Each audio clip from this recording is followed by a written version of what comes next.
I'm in love with my new boyfriend, the GK. Hi, Tate Cowgirl here. Yesterday I bought a Gallien-Kruger Legacy 210 amp, my new love.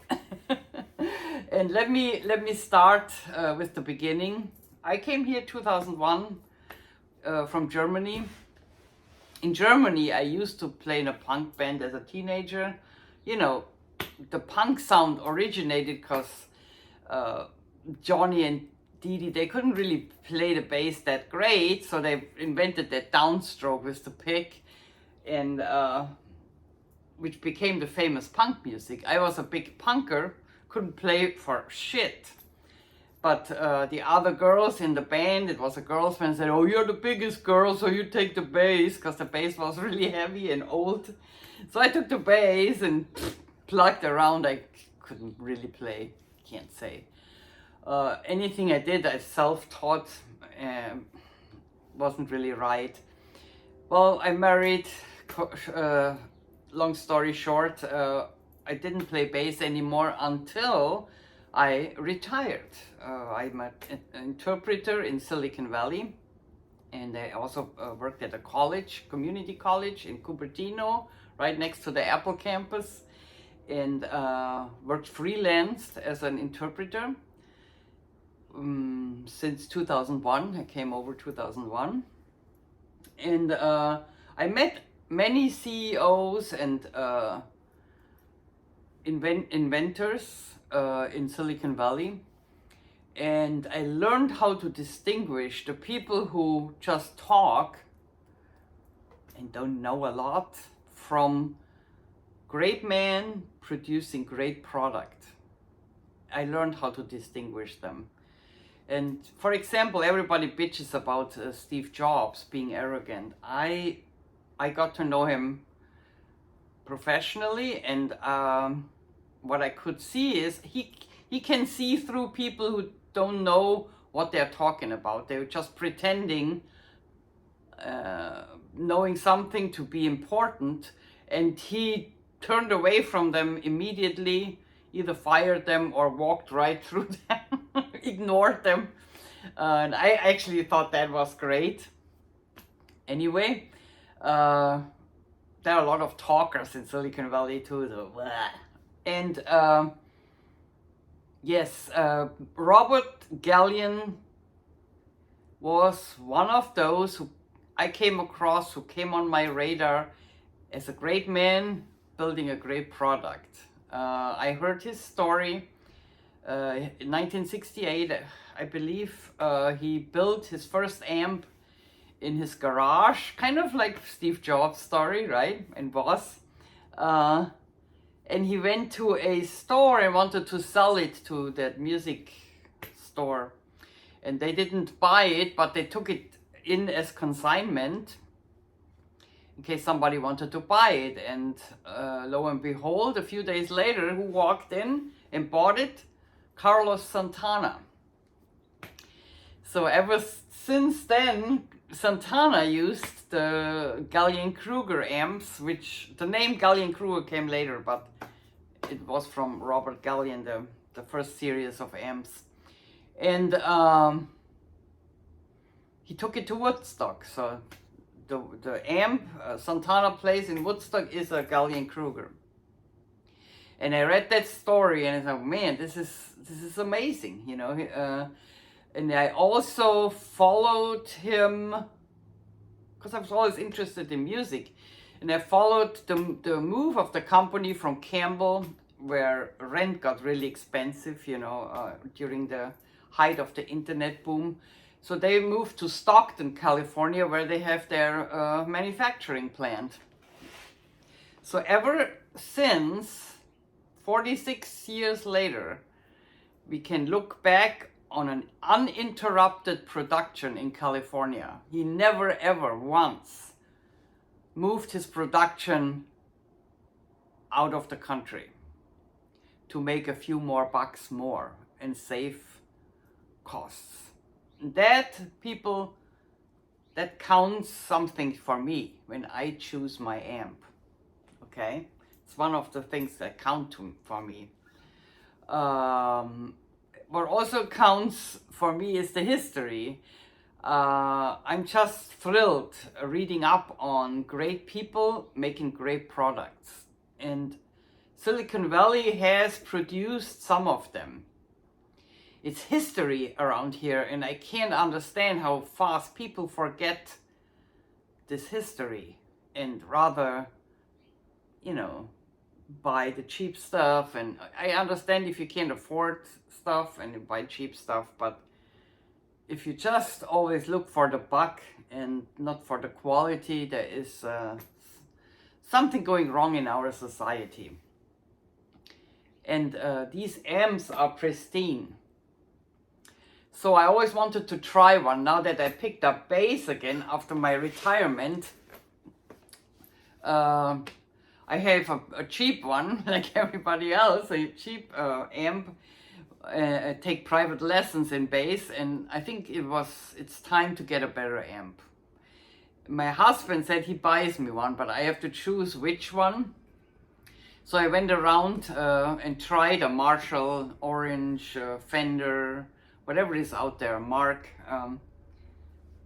I always wanted to try the Gallien-Kruger, because that was always in my background. Damn, I really want to try that. Sweetwater said they don't have one on stock. They're really in demand. So if I want to order one, it takes until November until they can ship it to me. I said, okay, I have time to look around if I can find one to try. Well, no chance. Clay had the idea, my husband, well, why don't we call the manufacturing plant and ask if we can try one there? And lo and behold, Jason Finley, the sales and marketing manager of Gallien-Kruger, emailed me and said, sure, come on over. And we made an appointment. And yesterday we went there, and it was so interesting. I learned so much. And I also saw the first amp, the first series, the one Carlos Santana played at Woodstock. That was cool. That was cool. There was a little touch with history. And I'm a history buff. I can't help it. So I tried out the JK Legacy 210. Excuse my German accent, which never will go away. Sometimes I pronounce words wrong. And I love the sound. I love the sound that came out of my Ibanez. Lady Blue sounded 3 times better than with my old amp. And the Donner is not a bad amp, I have to say that. For the money I paid, I'm not unhappy that I bought it. Yeah, but I like the sound, and I prefer a really dark, I call it dark sound in the video clips.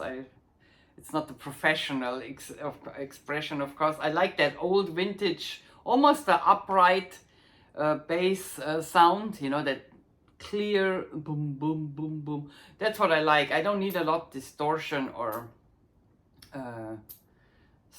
you know, technical tricks to make it look, make it sound different. But it's on there, so you can do it. At that point, I should say, I'm not doing a professional review. I'm not on the level where I have the knowledge to do that. I can only tell you what I like on that amp. I can't give you an honest review. It wouldn't be fair, because I just don't know what I'm talking about. I'm not one of the talkers. I can only talk about what I see, what I hear, what I like.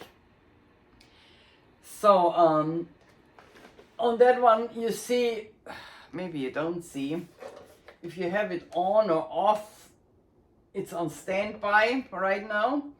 So that means there's a little light on that tells you it's all warmed up, but it's not on. It's on standby, so you can plug in your guitar. You won't destroy your guitar, your bass, and you turn the flip switch to on, and then you can play. If you are done for the day, I would recommend to not leave it on standby. I turn it on off on my wall switch, so that everything is completely off. Like you do with the TV, it's kind of the same thing, you know. If you have a TV, You can leave it on standby or you turn it off completely. We kept everything flat because that's what I like, except of the bass I turned up, the low I turned up, and I switched on the bump, which enhances the low tones, which I like. I kept the mid and the low really low on low. I don't need overdrive or contour. I didn't even touch that. But it's there, you can do it. So and yeah, I played. I don't know if the phone shows actually accurate how great the sound is that can come out of it. I don't hear the screeching, scratching. I hear on the Donner. Also, I was a little, I was a little concerned because Gallion, in an interview with Sweetwater, I can link to that too, mentioned that beginner level bass players sometimes are not happy with his amps because you can hear everything. Everything you put in comes out. That includes when you don't hit the note right. You know what I'm talking about. But I take that, and I want to learn to hit the note right, and I have not heard any bad things actually coming out of it. You can mix it in a way that you don't hear, for example, at the Donner, I hear that scratching from the frets when I slide, and that's something I cannot avoid, and I don't hear it here, so that is not the problem. Anyway, I put in a few clips. Thank you to Jason Finley for showing us around. We are just ordinary people, no celebrities, and we got very well treated there. He took a lot of time out of his day to show us everything. My husband was thrilled. I could barely get him out of that shop. He's a machinist. He likes the technical side of the music industry, and I could barely get him out there.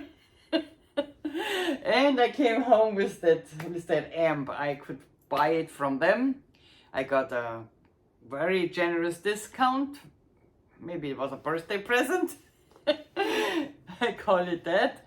And when I asked, so where do I go when I have a problem and something needs repair? They said, just come over and the guy in the back will fix it. I like that.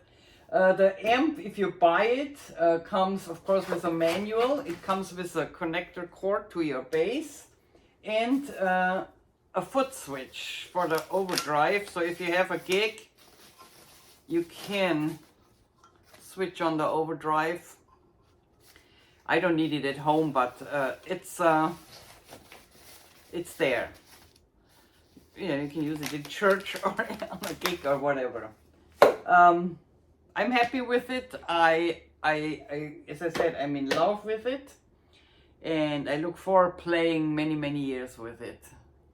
And now enjoy the little clips I took. Of course, we couldn't took recordings in the prototype room. There are all the things that will be revealed in Anaheim in the amp show. So I turned off my recording there, but I got a little clips here and there that show you the manufacturing plant, and I got to practice here a little bit. I got to play a little bit, and we saw the Santana amp, the original series, the history part of it.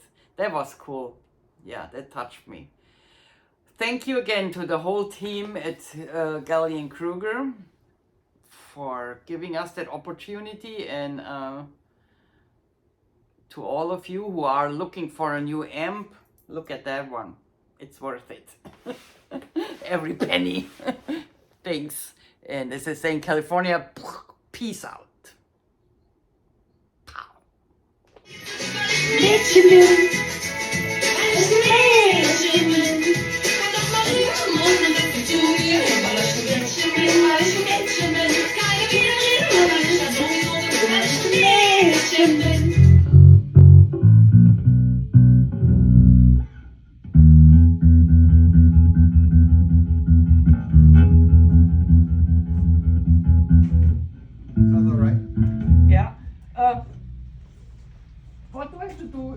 it ringing. So what do I turn off when it's That's the inherent noise Okay. from your bass. okay?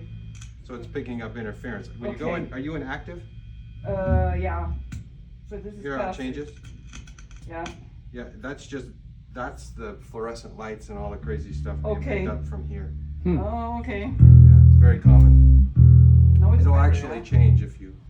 Turn around. Yeah, at home I do that a lot. Yeah, it's Go farther away. it's the magnetic things and it's very common.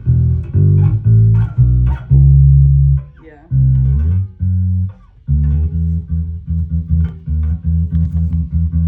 Yeah, nice. And it'll go a lot louder. It'll go a lot louder. I bet. My neighbor, that's about this. I can go a little bit louder at home. Yeah.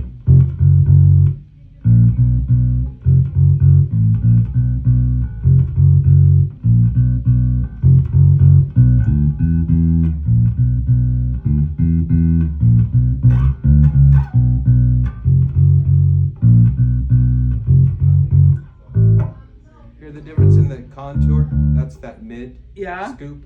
So go ahead and keep playing, or I'll switch Okay. it in and out. So that's full mid. That's scooped. Uh-huh. And I'll turn the presence on. That's on. That's rounder. That's got a little more presence on the topping than the bass spot.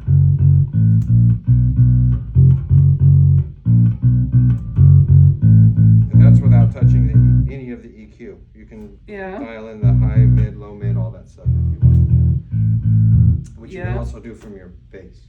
there's a So lot. to make it a little darker. So what am I doing? If you wanted to make it darker, Yeah. you I mean, could. you know what I mean. You've got a treble knob here, and you also have a knob there that you could do it. Yeah. I That's have with my. the treble all the way off. Mm-hmm. Where do you set your knobs? Are these This somewhere the low in the is middle? yeah. Yeah, everything's basically flat now. Mm-hmm. There's that. So you can hear. That's no presence, no treble. That's the treble. Oh, okay. Yeah, that's too clinky for me. Yeah. I think it sounds great. You think our neighbor can deal with it? We have to deal with him. Yeah. Yeah, just don't send them my way.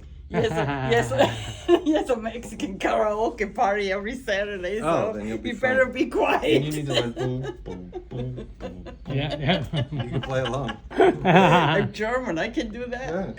Yeah. yeah. That's funny. That's where all We that have comes to- from. Yeah. We share the same music. Yeah. Yeah. I tell you, what were you guys thinking teaching them to play music like that? They just took it from. Well, actually, they still do it on it too. Yeah, yeah. Yeah. Yeah. I'm good. I think I like that. I buy Yeah. one. Yeah, it'll do everything you need if you're just. Can, playing can we on buy it here at the factory? Yeah, sure. Cool. Yeah, I asked all that already. A little Ramones.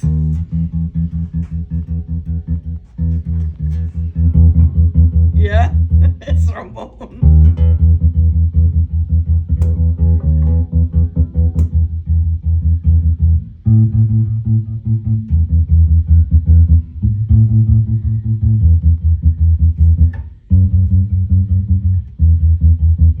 Now, if you want, there is an overdrive channel. Yeah. You don't have to go full crazy with it.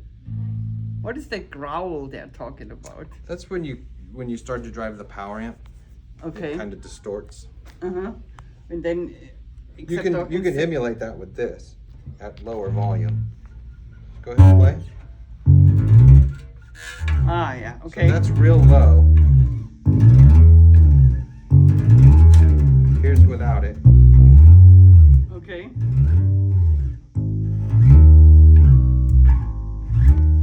Yeah.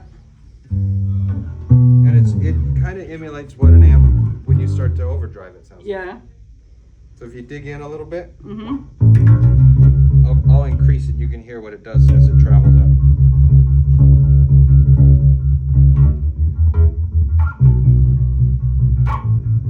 You've got your volume down here, so it won't get super Yeah. overdriven. But you can start to hear it, Yeah. and it's got its own tone control for that. Mhm. Because sometimes when you kick on distortion, Yeah. it'll get a little bit shrill on the top end, so you can dial that in or out. So here's flat, or sorry, clean. That's with the overdrive.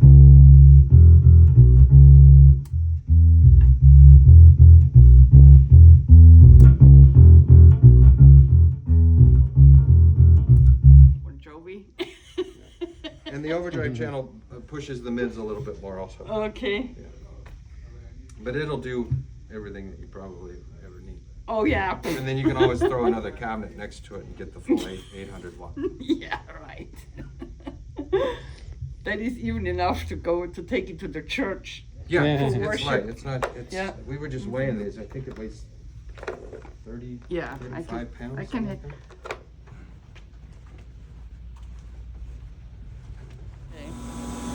So the boards have no parts on them.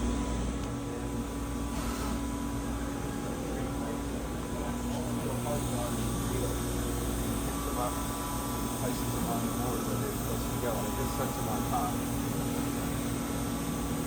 Wow. Cool. And then it goes into an oven. So all that solder bits that we put on there, some of the parts that won't auto load, and then it goes through here and it melts all the parts onto the board.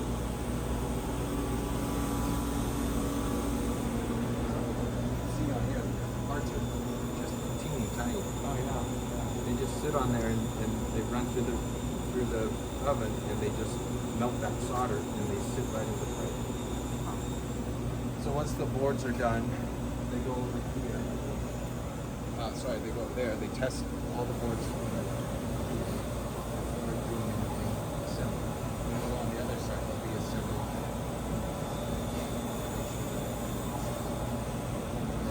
The other line, other end of the line, after everything's been